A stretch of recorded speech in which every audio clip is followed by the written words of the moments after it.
हाय,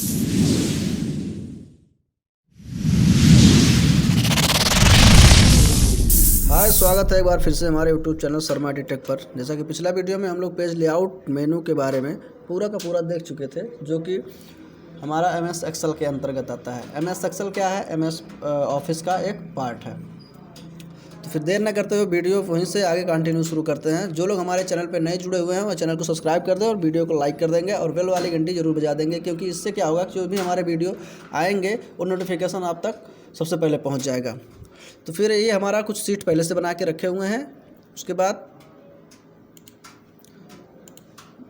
यहाँ से हम चलते हैं, हमारा फार्मूला तक हो गया था, फार्मूला पूरा कंप्लीट हो गया था। फिर चलते हैं डेटा मेनू। डेटा मेनू में क्या होता है कि कुछ चीज़ें, ये तो गेट स्टैंडर्ड डेटा, ये जो होता है हमारे काम का चीज़ उतना इम्पोर्टेंट है नहीं हमें सेक्शन में जितना होना चाहिए। तो यहाँ से हम शुरू करते हैं। ये sort and filter. Sort and filter में क्या होता है, मान लें कि हम यहाँ पे नाम सेलेक्ट कर लें, यहाँ पे गौतम मध्य से तक सेलेक्ट कर ले रहे हैं। फिर उसके बाद चलते हैं यहाँ पे A to Z, जिसको हम लोग कहते हैं असेंडिंग या डीअसेंडिंग। MS वर्ड में हम लोग पढ़ चुके हैं, लेकिन इसमें भी एक बार हम रिपीट कर दे रहे हैं। तो इसका मतलब होता है कि किसी चीज़ को कंटिन्यू करंट सिलेक्शन, एक बार शॉर्ट करके देख लें। अब देखिए पूरा नीचे का जितना भी था,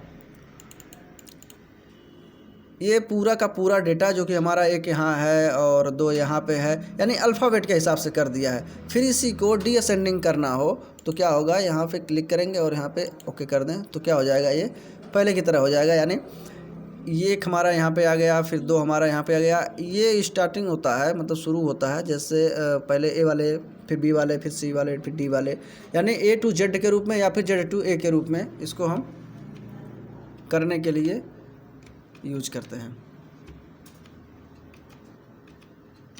हमारा ऐसा ही हो गया। फिर उसके बाद चलते हैं फिल्टर। फिल्टर में क्या होता है कि जैसे फिल्टर का यूज बहुत इंपॉर्टेंट है, MS जो कि हम लोग पढ़ चुके होंगे लगभग। ये रहा हमारा फिल्टर, जो यहाँ पे है वही चीज़ यहाँ पे भी दिया हुआ है डेटा मेनू में। तो चलते हैं फिल्टर क्या होता है। फिल्टर में हम जाएंगे, मान लें कि हम इस पर फिल्टर लगाना हो और ये हमारा फ़िल्टर लग गया। इसका शॉर्टकट ये होता है Ctrl+Shift+L। पहले तो हम फ़िल्टर जान लेते हैं। फ़िल्टर होता क्या है? फ़िल्टर से ये होता है कि हमारे सेम कैटेगरी के डाटा को एक सीक्वेंस में करना हो। जैसे चेक करते हैं, मान लें हमारे पास कितने लोग हैं, एक्सेल के, फंडामेंटल के, PMD के, PPT, वर्ड के, इतने लोग एग्ज़ाम दिए हैं इतने कैटेगरी में और स्टूडेंटों की संख्या काफ़ी अधिक है। लेकिन हमको ये चेक करना हो कि क्या एक्सेल में कितने लोग दिए थे इस मंथ में एग्ज़ाम। तो हम करेंगे ओके। ओके करते ही क्या हो जाएगा, देखिए यहाँ पे एक्सेल वालों का बस केवल डेटा खुल के आया है, ना कि अदरवाइज का। अब मान लिया एक्सेल का हमको नहीं देखना, हमको ये चेक करना वर्ड के कितने लोग दिए हैं, तो वर्ड पे क्लिक करेंगे तो वर्ड पे हमारे कितने लोग दिए हैं, 2 लोग दिए हैं। तो ये हमारा बहुत बेहतरीन तरीका होता है कि सेम सीक्वेंस से, मान लें किसी कंपनी में होता है ना कि सेम वर्कर, चाहे ऑपरेटर हुए, चाहे पियून हुए, चाहे जो भी हुआ, तो उनको सेम कैटेगरी की चीज़ों को हम लोग एक साथ में फ़िल्टर कर सकते हैं, जो कि काउंट करने में हमारी आसानी हो जाती है। जो लोग अभी ना समझ में आए वो हमारा पिछला वीडियो देख लेंगे। तो होम मेनू में हम बता देंगे फ़िल्टर का यूज कैसे कैसे किया जाता है। फिर उसके बाद चलते हैं test two column. Test two column समझने के लिए हम क्या करते हैं, एक नया सीट ले लेते हैं और यहाँ पे क्लिक कर देते हैं और यहाँ नाम लिख देते हैं हम। मान लें कि एक राम नाम का लड़का है, फिर उसके बाद कामा लगा देंगे, फिर एक श्याम नाम का लड़का है, फिर कामा लगा देंगे, फिर एक राहुल नाम का, फिर कामा लगा देंगे, फिर एक रोहन नाम का। मान लें इतने लोग हैं और क्या है, एक बस केवल एक सेल में है, जो कि क्लियर यहाँ पे हो पा रहा होगा कि एक सेल में बस केवल इन लोगों का नाम है। इन सबको अलग अलग कॉलम में किस में करता है, एक बार फिर रिपीट कर लेते हैं। अलग अलग कॉलम में करने के लिए हमको कहाँ जाना होता है, टेस्ट टू कॉलम क्लिक करेंगे। ये पूछ रहा है आपको डिलिमिटेड, तो क्या करना है हमको, यहाँ पे हम करेंगे नेक्स्ट। नेक्स्ट करते ही क्या होगा, इसमें से बोल रहा है कि आप टैब लगाए हैं, क्या लगाए हैं, सेमीकोलन लगाए हैं, कामा लगाए हैं, क्या लगाए हैं। तो हम क्या लगाए हैं, कामा लगाए हैं। कामा लगाते ही देखिए यहाँ पे दिखा दे रहा है, उसका प्रीव्यू दिखा दे रहा है, प्रीव्यू दिखा दे रहा है कैसे होगा। तो हमको नेक्स्ट करते हैं, नेक्स्ट करेंगे। नेक्स्ट करते ही क्या हो गया, ये चीज़ें बदल गई हैं, उन लोग ये बदल देंगे और देखिए हमारा क्या हो गया, यहाँ पे अलग अलग चीज़ें हो गई हैं। फिर उसके बाद मान लें कि इसी में अगर हम ये चेक कर लें कि राम नाम का एक और बना दें। अब यहाँ पे हम सेलेक्ट करने के बाद अगर देख लें रिमूव डुप्लीकेट, तो यहाँ पे रिमूव डुप्लीकेट नहीं हो पा रहा है। एक बार फिर से मान ले 12 लिख दें, फिर यहाँ पे लिख दें 12 और यहाँ पे इसको सेलेक्ट कर लें। सेलेक्ट करने के बाद ट्राई करते हैं, देखते हैं रिमूव डुप्लीकेट। रिमूव डुप्लीकेट क्या होगा, ओके कर देंगे, हट जाए। तो देखिए एक हमारा मतलब सेम वैल्यू की चीज़ें आ गई थी, इसलिए हम एक को हटा दिए हैं, यानी एक तरीके से कह सकते हैं उसका डुप्लीकेट बना हुआ था। फिर उसके बाद अगला मिलता है हमारा डाटा वैलिडेशन। डाटा वैलिडेशन बहुत it is a very important of this topic. ये जो हमारा डाटा वैलिडेशन होता है, डाटा वैलिडेशन पहले समझते हैं कि होता क्या है। डाटा वैलिडेशन में हमारा आता है, मान लें कि ये Ctrl+L से हम हटा दें। यहाँ पे जो नाम दिया हुआ है यहाँ पे हम क्लिक कर देते हैं और एक कॉलम इंसर्ट कर देते हैं। यहाँ पे डाल दें, हम ध्यान से समझना, सब समझ में आ जाएगा।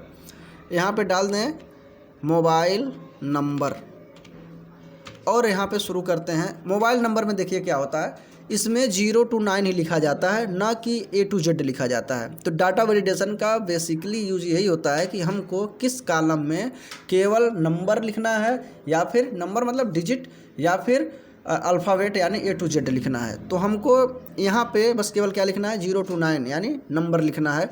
इसमें अल्फ़ाबेट की कोई आवश्यकता नहीं पड़ती है, इसलिए हम चलेंगे डाटा वैलिडेशन में। यहाँ पे ये बोल रहा है डाटा वैलिडेशन, तो हम क्या करेंगे, पहले एक को लेकर के ट्राई करते हैं। अभी क्या लिख रहे हैं, एक बार प्रैक्टिकली कर लें। यहाँ पे अभी अल्फ़ाबेट भी लिखा रहा है और नंबर भी लिखा रहा है, तो हमको यही सेटिंग करनी है कि इसमें केवल नंबर लिखा है या फिर टेस्ट लिखा है। तो हमको क्या लिखना है, मोबाइल नंबर, केवल नंबर लिखना है। यहाँ पे जाएंगे, डाटा वैलिडेशन पे क्लिक किए और यहाँ पे बोल रहा है अलाउ में जाने के बाद हमको क्लिक करना होगा। यहाँ पे सबसे लास्ट में मिलेगा हमको कस्टम में जाने के बाद कस्टम में क्लिक करेंगे तो यहाँ पे बोल रहा है फार्मूला एकदम इजी है, लिखेंगे इक्वल टू इज NUMBER, ना कि कोई स्पेस, कुछ नहीं है। यहाँ पे क्लिक किए और हम सेलेक्ट कर लेंगे जिस सेल पे लगाना हो और ब्रैकेट क्लोज कर दें ओके। अब यहीं से हम पकड़ के मान लें कि और पे लगाना हो तो पकड़ के खींच दें यहाँ तक, और फिर डाटा वैलिडेशन पे चले जाएं। यहाँ पे डाटा वैलिडेशन क्लिक किए और यहाँ अप्लाई टू ऑल करके ओके कर दें। अब देखिए क्या होता है, यहाँ पे हम अल्फ़ाबेट लिख रहे हैं तो एक्सेस डिनाइड एक तरीके से समझ सकते हैं। बोल रहा है इसमें ऊपर लिखा हुआ है कि हम इसको एक्सेप्ट नहीं करेंगे, नॉट वैलिड है, कैंसिल कर दें। अगर यहाँ पे नंबर लिखें तो लिखा जा रहा है, फिर यहाँ पे भी लिखें नहीं लिखा रहा है, लेकिन अगर नंबर लिखें तो लिखा जा रहा है। ये हमारा होता है डेटा वैलिडेशन। डेटा वैलिडेशन में और भी सेटिंग है, तो हम अलग से एक चैप्टर बनाए हुए हैं, यानी एक सेटिंग बनाए हुए हैं कि जिसमें हम पूरा का पूरा जो यूज़फुल ऑफिस में पूरा यूज़फुल होता है, जितने भी सेटिंग होते हैं या फिर जितने भी फार्मूला होते हैं वो हम अलग से बनाए हुए हैं। तो पहले हम सोच रहे हैं कि पहले इस पूरे के पूरे ऑप्शन को ख़त्म कर दिया जाए। तो डेटा वैलिडेशन को पहले इंट्रोड्यूस पॉइंट है, फिर इसके बाद इसमें हमें भी डिसाइड कर सकते हैं कितने से लेकर के कितना तक डिजिट लिखा है, कितना अंक लिखा है, और कितने के बाद ना एक्सेप्ट करें और ना उससे कम एक्सेप्ट करें, जैसे आधार नंबर, मोबाइल नंबर वगैरह होता है। फिर यहीं से आगे बढ़ते हैं। कॉन्सोलिडेट का ज़्यादा यूज होता नहीं है, लेकिन हम एक बार ट्राई कर ले रहे हैं। कॉन्सोलिडेट में कुछ नहीं है, जैसे ये जितने भी फार्मूला वगैरह है ना, तो फार्मूला हम अलग से पढ़ाएंगे, तो भी इसमें काफ़ी कन्फ्यूजन की चीज़ें इसमें अभी है कॉन्सोलिडेट में। फिर चलते हैं ग्रुप में क्या होता है। मान लें कि ये किसी नाम से संबंधित है, तो अभी तक हम ग्रुप पढ़े थे 2-3 शेप्स या फिर पिक्चर को आपस में ग्रुप करने के लिए। अब क्या पढ़ेंगे हम कि 2-3 रो या कॉलम को ग्रुप में करने। तो हम यहाँ से 5 से लेकर के 10 तक सेलेक्ट कर लें और इसको कर दें ग्रुप में कर दिए। ये हमारा ग्रुप में हो गया। तो 1 से ले करके हमारा ध्यान दीजिएगा, यहाँ पे 4 तक दिखा रहा है, 4 के बाद 10 तक नहीं दिखा रहा है, 4 के बाद 10 तक नहीं दिखा रहा है, यानी इसमें क्या हो गया, ग्रुप हो गया है। तो ये चीज़ें हम कर सकते हैं, कभी आवश्यकता पड़े अगर सेम रेंज की चीज़ों को तो हम ग्रुप में कर सकते हैं, यानी डेटा को हम शॉर्ट में कर सकते हैं। लेकिन ये क्या है, इसके अंदर है। इसको फिर हटाने के लिए हमको सेम प्रक्रिया है, अनग्रुप कर देंगे, हट जाएगा। फिर उसके बाद सब टोटल आगे मिलेगा है, जैसे ग्रेड टोटल वगैरह निकालना होता है।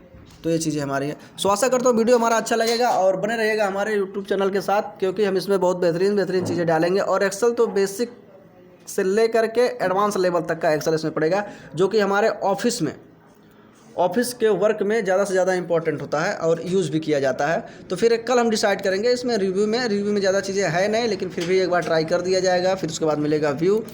तो फिर वीडियो हमारा लंबा हो भी जा रहा है और इसको कल डिसाइड करेंगे। तो फिर इसको हम क्लोज करते हैं और जो लोग हमारे वीडियो पे नए हैं वो वीडियो हमारे शेयर कर देंगे, और इसमें जो भी आपको समझ में ना आए, जो भी त्रुटि लग रही हो कि ऐसा नहीं समझ में आ रहा है, तो उस पर हमारे चैनल पे इस पर कमेंट कर दीजिए, ताकि हम उसको बेहतरीन चीज़ें से सुधार कर सकें। क्योंकि जब तक आप लोग कमेंट करेंगे नहीं तो सुधार करने के लिए हमको यही लगेगा ना कि हाँ ठीक ठाक है सब कुछ।